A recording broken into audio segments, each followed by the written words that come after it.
We can't have a chat without having a chat about Prince Harry, and he is in the UK as we speak, trying to give testimony about how his privacy was invaded back in the days of phone hacking. What are your thoughts? You know, I would take him a lot more seriously and be more open-minded to his claims if he hadn't been constantly bitching and whining about the media. Once again, he goes over there. He claims that he's been spied upon by these British newspapers, and Elton John is also a plaintiff. There are many plaintiffs claiming that they've been their communications intercepted and so on. If true, that's illegal. Now, the news organization is denying it, so we'll see how that plays out. But this guy never misses an opportunity. He's calling the journalists criminals, saying that the journalists who work for this huge organization that owns the Daily Mail and other publications, that they're criminals. Okay, he thinks that we're all criminals. Which makes it hard to take him seriously. He's also talking about how the royal family torpedoed him, that they absolutely withheld information from him and wouldn't tell him what was being done to poor Harry. So as he's may or may not be going to the king's coronation, he's hitting them publicly again. He can't go 2 weeks without lobbing another grenade at his own family.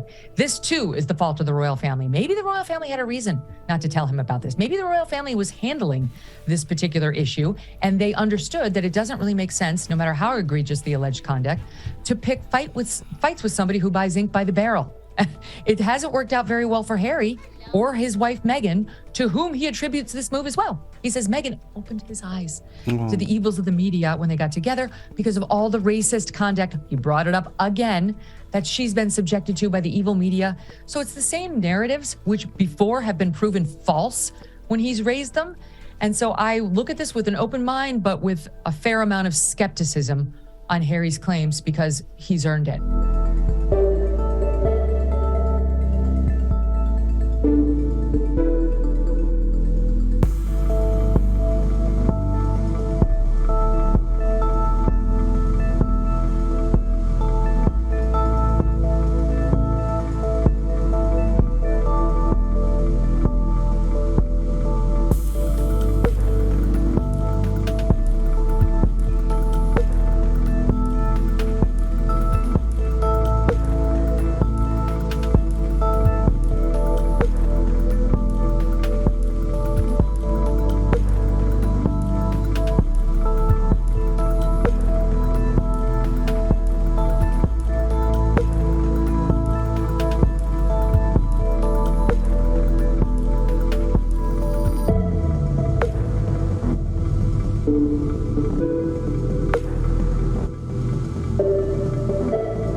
For the second day running, and for the first time, an insight into why the Duke of Sussex flew halfway around the world to be here.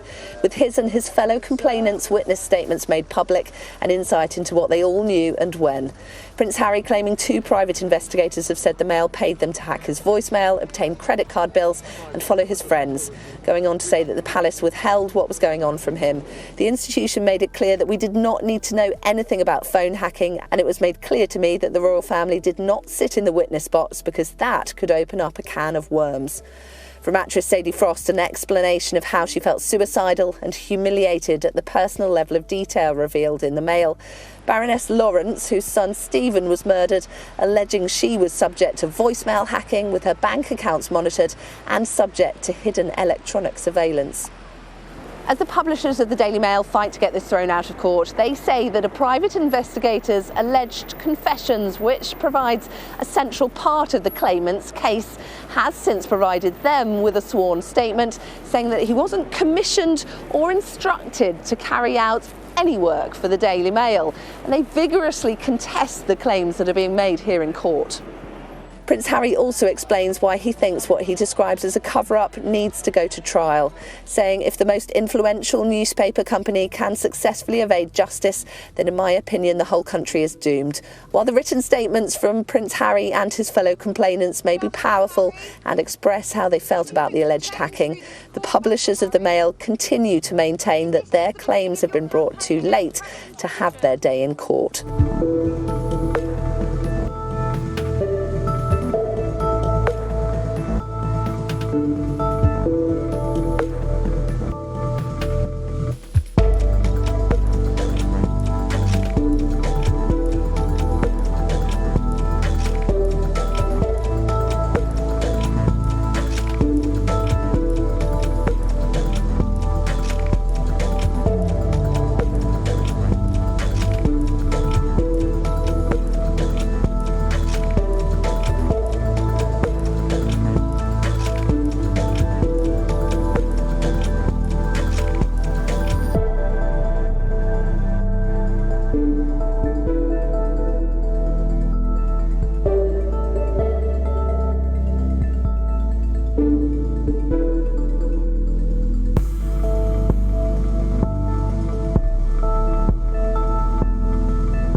Prince Harry probably thinks it's a case of him going into court and telling his truth, and everybody will be impressed by that, and the jury will find in his favour.